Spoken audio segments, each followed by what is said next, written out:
बड़ी खबर पहले महाराष्ट्र सरकार में लगता है कि सब कुछ ठीक नहीं है, क्योंकि आज शिवसेना के मुखपत्र सामना में महाराष्ट्र के गृह मंत्री अनिल देशमुख पर हमले से एनसीपी आक्रामक हो गई है।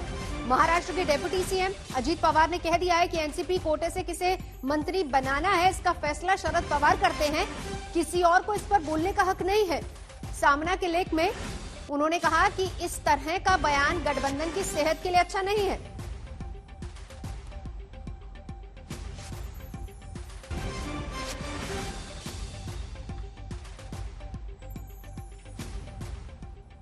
और इससे पहले शिवसेना के मुखपत्र सामना में गृह मंत्री अनिल देशमुख पर हमलों की बौछार की गई थी। सामना के संपादकीय में कहा गया था कि अनिल देशमुख दुर्घटनावश महाराष्ट्र के गृह मंत्री बन गए। जयंत पाटिल, दिलीप वळसे ने गृह मंत्री का पद स्वीकार करने से इनकार कर दिया। तब यह पद शरद पवार ने देशमुख को सौंपा। जब सरकार पर परमबीर सिंह ने आरोप लगाए तो गृह मंत्री के पास डैमेज कंट्रोल के लिए कोई प्लान ही नहीं था। सामना में वाजे के देशमुख के करीबी होने पर भी सवाल उठाया गया है। कहा गया है कि जब वाजे वसूली कर रहा था तो गृह मंत्रालय को कैसे पता नहीं चला। सामना ने सीनियर अफसरों से देशमुख के पंगा लेने पर भी सवाल उठाया है।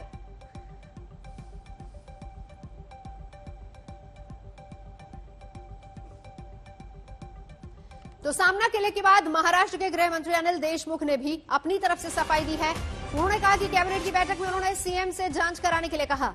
पूर्व पुलिस कमिश्नर परमबीर आरोपों की जांच अब हाईकोर्ट के रिटायर्ड जज करेंगे। परमबीर सिंह ने देशमुख पर हर महीने 100 करोड़ की वसूली का आदेश देने का आरोप लगाया। ऐसा है कि मेरे ऊपर जो एक्स पुलिस कमिश्नर, माजी पुलिस आयुक्त मुंबई, इन्होंने जो आरोप किए थे उसकी जांच होना चाहिए, ऐसी मांग मैंने कैबिनेट की मीटिंग में माननीय मुख्यमंत्री महोदय को की थी। और माननीय मुख्यमंत्री महोदय ने और राज्य शासन ने इस आरोपों की जांच रिटायर्ड हाईकोर्ट जज के द्वारा करने का निर्णय लिया है। और उस प्रकार ये आरोपों की जांच होंगी और जो भी सच है वो सामने आएगा। वे इस बात को स्वीकार कर रहे हैं कि तीनों दलों में आपसी मनमुटाव और संघर्ष है। साथ साथ में वे अनिल देशमुख जी गृह मंत्री की ईमानदारी पर सवाल उठा रहे हैं।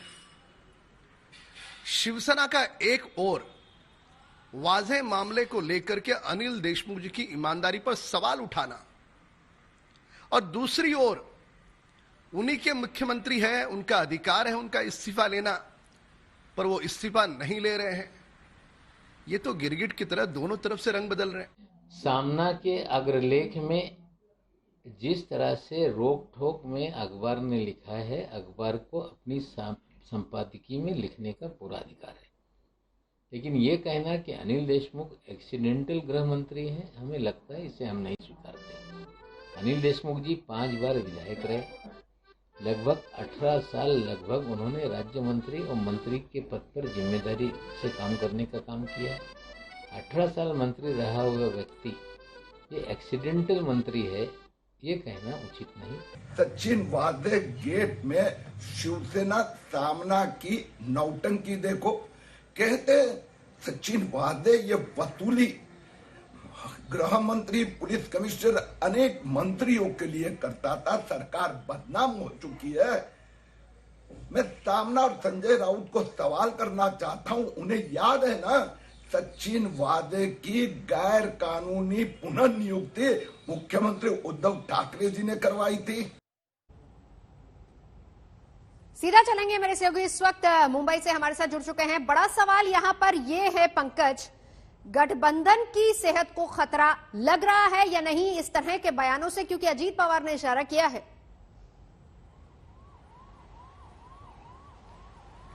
देखिए नवजोत, अब तो ये देखने वाली बात होगी कि इस मुद्दे पर डैमेज कंट्रोल किस तरीके से होता है, क्योंकि आज के दिन फिलहाल तो ये कहा जा सकता है कि all is not well in MVA, और कारण रहा है शिवसेना के मुखपत्र सामना में लिखा गया एक लेख, हालांकि गौर करने वाली बात यह भी है कि कल तक संजय राउत जो एमवीए अलायंस की एकजुटता की बात करते थे, अचानक पिछले 24 या 48 घंटों में ऐसा क्या हुआ है जो कि उन्हें अनिल देशमुख पर इतने तीखे प्रहार करने पड़े। और जैसे ही ये लेख सामने आया उसके बाद हमने देखा कि किस तरीके से एनसीपी ने बिल्कुल आक्रामक रिएक्शंस दिए हैं। नवाब मालिक ने तो ये कह दिया कि ऐसे बयान देना बिल्कुल भी ठीक नहीं है ऐसे व्यक्ति के खिलाफ जिसके पास 18 साल का एक्सपीरियंस है। Deputy chief minister Ajit Pawar ने भी रिएक्शन दिया है, कहा है कि एमवीए की एकजुटता के लिए ऐसे बयान देने बिल्कुल ठीक नहीं है और किसी के पास अधिकार नहीं है वो ऐसे सवाल करे, क्योंकि तीनों दलों के अध्यक्षों के पास उनके पास जो कोटा मिला है उनके पास वो निर्णय आखिरी है। अब देखिए ये बात भी सामने आ रही है कि शुक्रवार के दिन शरद पवार और प्रफुल्ल पटेल जयपुर से अहमदाबाद गए थे, गौतम अदानी से तो मिले थे, लेकिन स्पेकुलेशन अभी यह है क्या वहां पर वो अमित शाह से भी मिले थे? क्या यही कारण है जिसकी भनक शिवसेना को भी लग गई, जिसके बाद ये आर्टिकल सामने आया है? फिलहाल तो कंफर्मेशन नहीं है कि अमित शाह गृह मंत्री से मुलाकात हुई थी। आने वाले वक्तों में इसके बारे में भी और जानकारी मिलेगी, लेकिन 2019 में जिस तरीके से एनसीपी का इतिहास एक बार फिर से मानो एनसीपी दोहरा रही है, तब भी जहां एक तरफ शिवसेना और कांग्रेस से बात हो रही थी तो खबरें आई थी बीजेपी से भी बात हो रही थी। शायद ये भी कारण हो सकता है जिसकी वजह से अब शिवसेना के तेवर अलग अलग नजर आ रहे हैं। जी पंकज, राम कदम ने भी जो बयान दिया है वो भी कहीं ना कहीं इस ओर इशारा करता है और ये भी क्वेश्चन वो उठा रहे हैं कि आप अपने राज्य के गृह मंत्री की काबिलियत पर सवाल उठा रहे हैं, तो ये इशारा भी शिवसेना की तरफ ही था। जी हाँ, देखिए शिवसेना का एक तो होता है आप किसी पर रिमार्क कर देना, लेकिन इस तरीके का तीखा रिमार्क करना कि आप एक्सीडेंटल होम मिनिस्टर थे, आप पहली चॉइस नहीं थे क्योंकि जयंत पाटिल ने और दिलीप वलसे पाटिल ने इस पद पर आसीन होने से मना कर दिया था, इसलिए आपको लाया गया है। और ऐसे समय में जबकि होम मिनिस्टर खुद कह चुके हैं कि वो इन्वेस्टिगेशन के लिए तैयार हैं, शिवसेना पहले जबकि कह चुका है कि ये एलिगेशन जो बीजेपी लगा रहा है वो बेबुनियाद है, इन्वेस्टिगेशन में दूध का दूध पानी हो जाएगा। ऐसे में अचानक 48 घंटों के अंदर अंदर ये पूरा मानो एक राउंड अबाउट होना और इस तरीके से लेख सामने आना अपने आप में कई सवाल खड़े करता है। जैसा कि मैंने आपसे कहा कि कंफर्मेशन तो नहीं है, क्या ये सिर्फ एक कोइंसिडेंस था कि शनिवार को अमित शाह भी अहमदाबाद में थे, तो क्या शरद पवार प्रफुल्ल पटेल या सिर्फ प्रफुल्ल पटेल अमित शाह से मिले, क्या इसकी भनक शिवसेना को है? अभी बड़ा सवाल है, इसीलिए महाराष्ट्र की राजनीति फिर से गर्मा गई है। बिल्कुल, नजर आप बना रखे। शुक्रिया पूरी जानकारी के लिए पंकज उपाध्याय मेरे सहयोगी जानकारी दे रहे थे। बढ़ेंगे आगे, बात कोरोना का प्रहार, होली पर वार।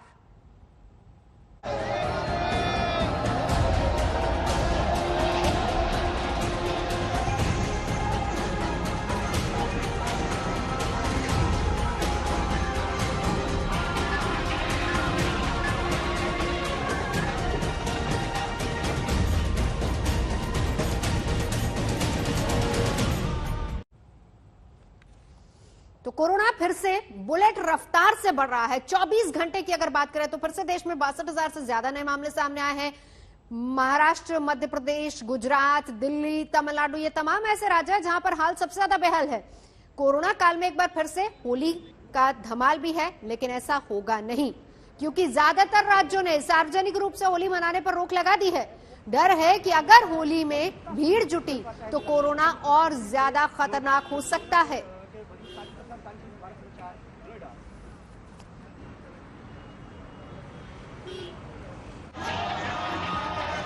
तो तस्वीरें देखिए, डर यहां पर यही है कि जिस तरीके से मामले लगातार बढ़ते जा रहे हैं, तो ऐसे में क्या इजाजत दी जाए कि सार्वजनिक तौर पर होली खेले? तो फिलहाल कुछ दिन पहले केंद्र सरकार ने राज्यों को कह दिया था कि आप अपनी तरफ से निर्देश जारी कर सकते हैं और कीजिए अगर आपको लगता है कि राज्य के हालात ठीक नहीं है।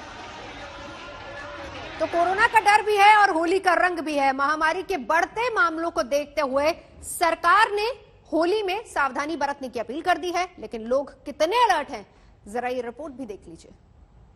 रंगीली गली, रसीली गली, चमकीली गली, छबीली गली, ब्रजमंडल की हर गली में ऐसे ही रंगे पुते चेहरे मिलेंगे। किसी ने मास्क लगाया, कोई बिना मास्क के हैं। आप लोग कहां से आए हैं? हम दिल्ली से आए हैं। दिल्ली से आए हैं। आप लोगों ने मास्क लगाए नहीं, जबकि कोरोना का तो बड़ा खतरा है इधर भी और यहाँ पे कोई खतरा नहीं है सर। भीड़ बहुत है, मास्क छीन लिया हमारा। भीड़ बहुत है, मास्क छीन लिया। कहीं भी कोई भी आपको मास्क, हाँ हाँ जी, आप लोगों ने तो मास्क लगाया है। हाँ जी, सुरक्षा से दर्शन करके आ रहे हैं। बहुत। आप लोग कहाँ से आए? जयपुर से। जयपुर से। हाँ। जयपुर वालों ने मास्क लगाया, लेकिन दिल्ली वाले बिना मास्क के घूम रहे हैं, जबकि दिल्ली में लगातार यहां भी कोरोना के मामले बढ़ते जा रहे हैं। प्रशासन ने बताया है कि पिछले 24 घंटों में 20 नए मामले कोरोना के यहां पर दर्ज किए गए हैं, जिनको आइसोलेशन में रखा गया है। लेकिन यहां के स्थानीय लोगों का भी कहना है कि यहां तो कोरोना का प्रकोप अच्छा खासा है। जो कन्हैया के भक्त आ रहे हैं होली खेलने, उन लोगों ने कितनी जांच कराई है, वो कितने हैप्पी होली महाराज। ये कहना है कि जो यहां कृष्ण की नगरी में आ गया, अब वो तो ऐसे ही बच गया।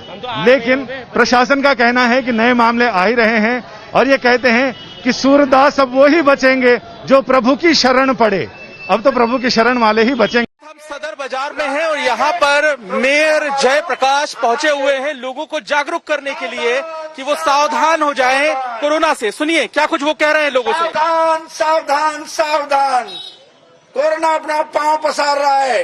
आइए हम सब सावधानी बरते, मास्क लगाएं, सोशल डिस्टेंसिंग रखें, हाथ धोएं, सैनिटाइज करें और पंजीकरण करा करके वैक्सीन लगाएं। खुद भी सुरक्षित रहे और लोगों को भी सुरक्षित करें।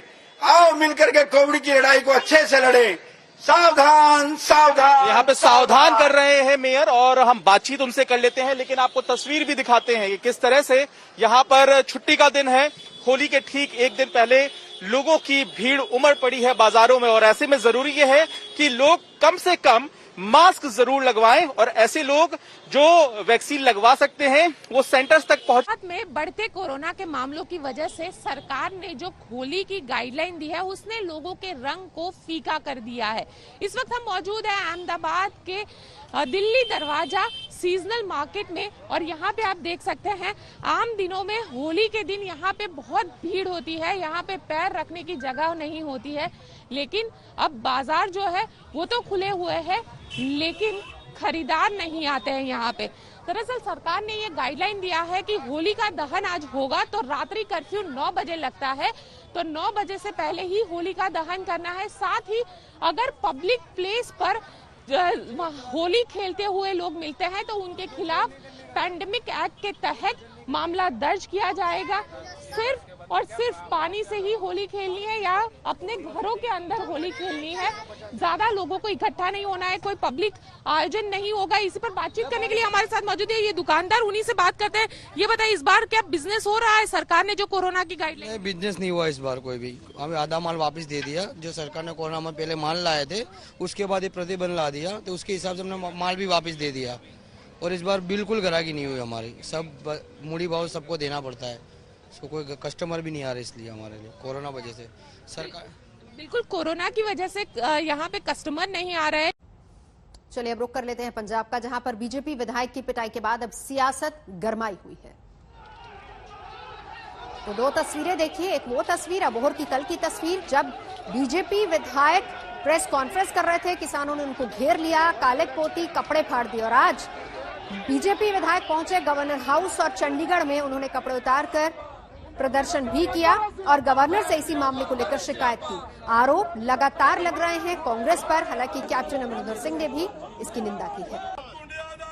बीजेपी ਦੇ ਵਿਧਾਇਕ ਅਰੁਣ ਨਾਰੰਗੀਆ ਦੇ ਉੱਪਰ ਹਮਲਾ ਹੋਇਆ ਉਹ ਬਹੁਤ ਅਨਫੋਰਚੂਨੇਟ ਹੈ, ਬਹੁਤ ਮੰਦਭਾਗਾ ਹੈ, ਕਿਉਂਕਿ ਕਿਸੇ ਵੀ ਸੱਭਿਅਕ ਸਮਾਜ ਦੇ ਵਿੱਚ ਡੈਮੋਕ੍ਰੇਸੀ ਦੇ ਵਿੱਚ ਹਿੰਸਾ ਕਿਸੇ ਵੀ ਮਸਲੇ ਦਾ ਹੱਲ ਨਹੀਂ ਹੋ ਸਕਦੀ। ਸੋ ਇਸ ਕਰਕੇ ਜਿੱਥੇ ਅਸੀਂ ਆਮ ਆਦਮੀ ਪਾਰਟੀ ਇਸ ਘਟਨਾ ਦੀ ਨਿਖੇਧੀ ਕਰਦੇ ਆ, ਉੱਥੇ ਹੀ ਕਿਸਾਨ ਭਰਾਵਾਂ ਨੂੰ ਬੇਨਤੀ ਕਰਾਂਗੇ ਕਿ ਇਹ 'ਚ ਕੋਈ ਦੋ ਰਾਏ ਨਹੀਂ, ਕੋਈ ਸ਼ੱਕ ਨਹੀਂ ਕਿ ਬਹੁਤ ਲੰਮੇ ਸਮੇਂ ਤੋਂ ਤੁਸੀਂ ਤੁਹਾਡੇ ਨਾਲ ਸਮੁੱਚਾ ਪੰਜਾਬ ਪ੍ਰੋਟੈਸਟ ਕਰ ਰਹੇ ਹਾਂ ਇਹਨਾਂ 3 ਕਾਲੇ ਕਾਨੂੰਨਾਂ ਦੇ ਖਿਲਾਫ। ਪਰ ਇਸ ਸੰਘਰਸ਼ ਦੀ, ਇਸ ਅੰਦੋਲਨ ਦੀ ਸਭ ਤੋਂ ਵੱਡੀ ਤਾਕਤ ਇਸ ਅੰਦੋਲਨ ਦਾ ਸ਼ਾਂਤਮਈ ਚੱਲਣਾ ਹੈ। ਮੈਂ ਸਮਝਦਾ ਕਿ ਉਹ ਬਹੁਤ ਹੀ ਮਾੜੀ ਘਟਨਾ। ਲੋਕਤੰਤਰ ਦੇ ਵਿੱਚ ਹਰ ਇੱਕ ਨੂੰ ਆਪਣਾ ਪੱਖ ਰੱਖਣ ਦਾ ਵੀ ਅਧਿਕਾਰ ਹੈ, ਹਰ ਇੱਕ ਨੂੰ ਵਿਰੋਧ ਕਰਨ ਦਾ ਵੀ ਅਧਿਕਾਰ ਹੈ।